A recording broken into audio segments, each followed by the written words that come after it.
Nostalgia Trip, Parts 7, 8, and 9 by Icydice.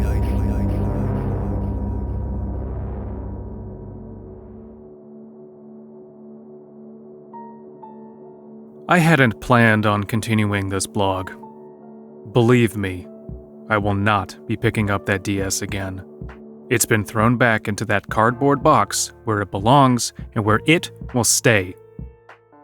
Still, I was browsing through my email the other night and received a notification in my inbox.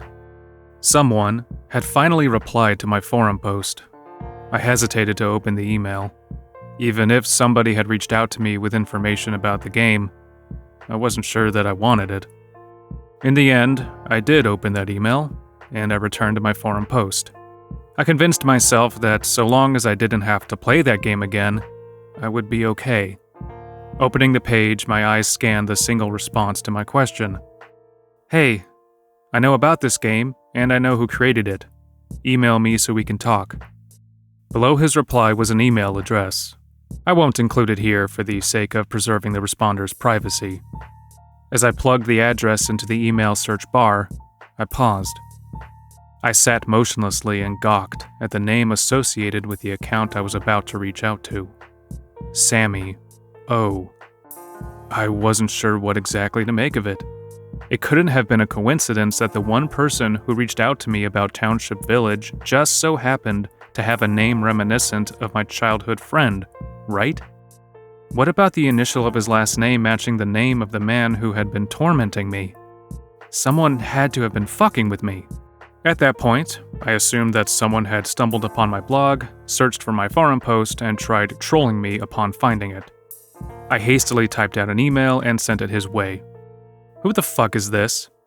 He replied within minutes. Who are you? It read. I grew flustered as I realized I hadn't introduced myself. I'm the guy who posted the forum thread you replied to. Who the fuck are you? After I sent that, my Google Hangouts tab popped up. It contained a message from the address I had been emailing. Are you Jeremy from elementary? I was taken aback. I knew for a fact that I had never shared my school name on this blog. Who the fuck are you? How do you know what school I went to? Jesus, dude, relax. It's Sam. Do you remember me from school? Are you fucking serious? Deadly serious. You're Sam. Yep, long time no see, buddy. And you know about the game. Do you really not? Do I really not what? Do you really not know about the game? I swear to God, I've forgotten where I got it from and who made it. Please, tell me you can fill me in on this shit. Yeah, I can, but there's a lot to explain. Is it possible we can meet somewhere? Maybe. Do you live near me? I'm located at... That's not far from where we used to live as kids. Guess you haven't traveled too far away, huh? Do you live nearby or not? I can drive there if you give me a few hours. Do you want to meet over coffee? A few hours? You can't just tell me here? I told you, it's a lot. Please? Fine. We'll meet up. One more thing. Yeah? I've been searching for information on this game for a while. Whenever I Google it, nothing shows up. If you knew about it, and you've been interested in it enough to find my forum post, why hadn't you made a post about it yourself? Because I couldn't bring myself to reach out. I just kept putting it off for years, but man, some things you just can't forget. Every now and then I would check online to see if others had posted about it. Well, not others. You, specifically. I promise it'll make more sense when we meet, trust me. I'm not sure what it is he can't just tell me over the computer. I don't know what to expect. I've been bothered by his last name. Maybe it's a coincidence, it's something I'll have to ask him. He seemed pretty urgent to me. I can't say I blame him, I feel just as eager to talk with him. If what he's saying is true, he could potentially be the key to answering my questions. We're seeing each other at a local Starbucks later today. I'll be back soon. When he stepped out of the car, the first thing I saw was his bright blonde hair. He had a baby face, it still very much resembled the image of him in the black digital camera. He ran up to me and gave me a hug. I returned his embrace. There's a saying that, although we can't always remember what people say to us, we'll always remember how they made us feel. Even if I couldn't remember our childhood friendship, I very much felt a sense of joy caused by reconnecting with someone I used to be close with. We entered the Starbucks.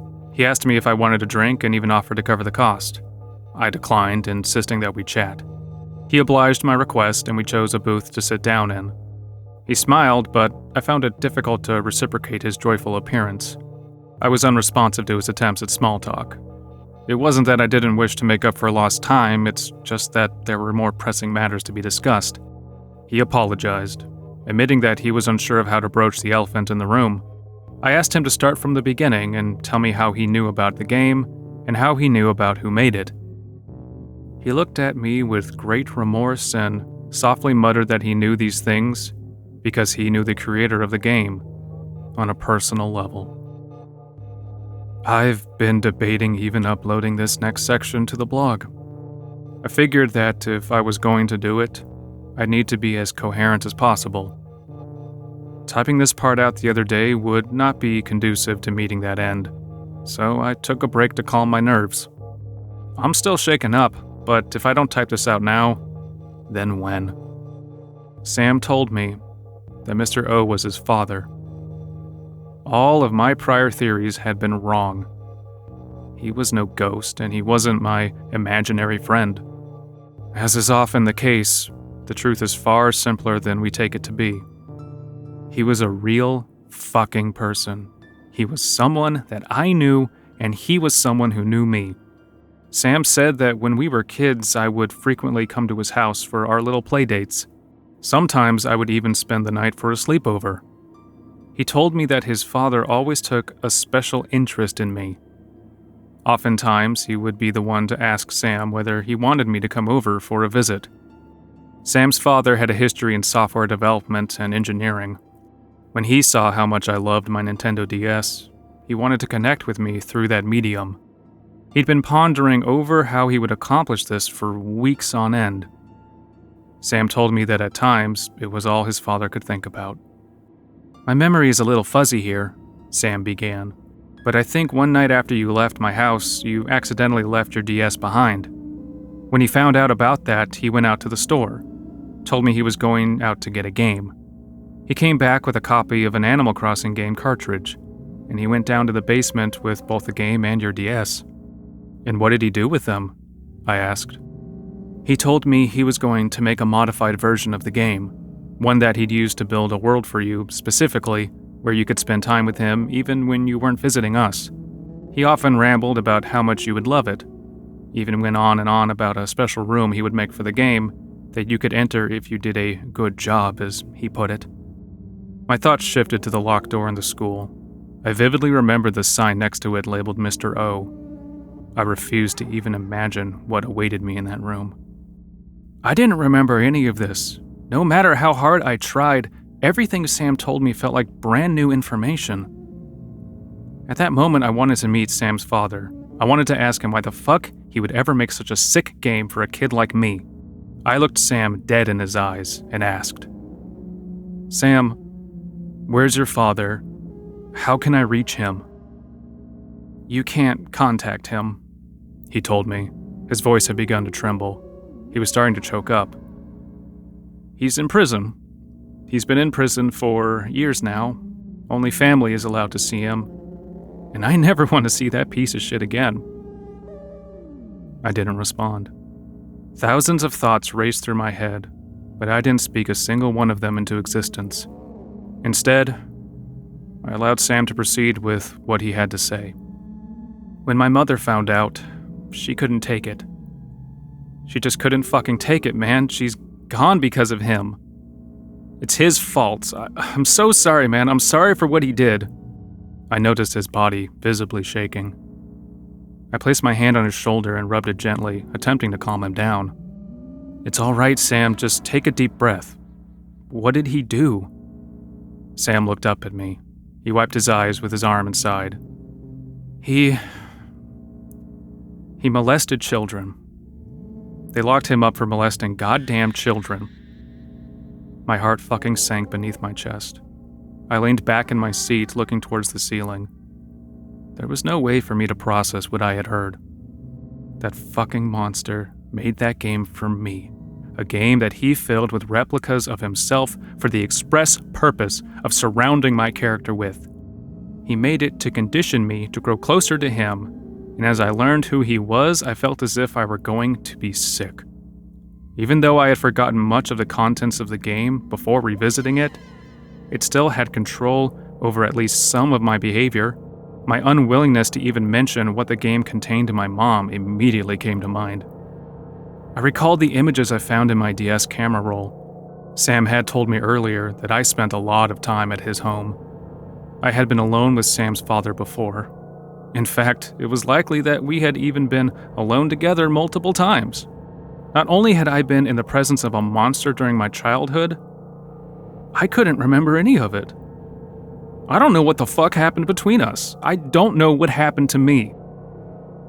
Maybe it's for the best that I don't remember. Perhaps if I could recollect the events that happened years ago, I would succumb to a depression far deeper than the one I'm currently finding myself in.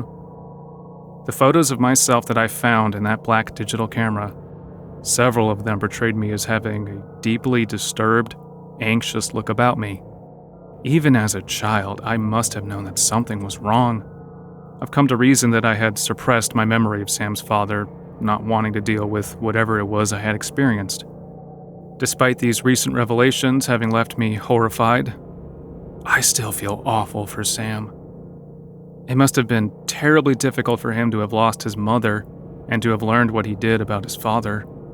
I can't imagine having to live with all of that, but it was something I could at least minimally relate with, having lost my dad to suicide years ago. There's one thought in particular that I've been wondering about most of all. Why hadn't I heard of this sooner?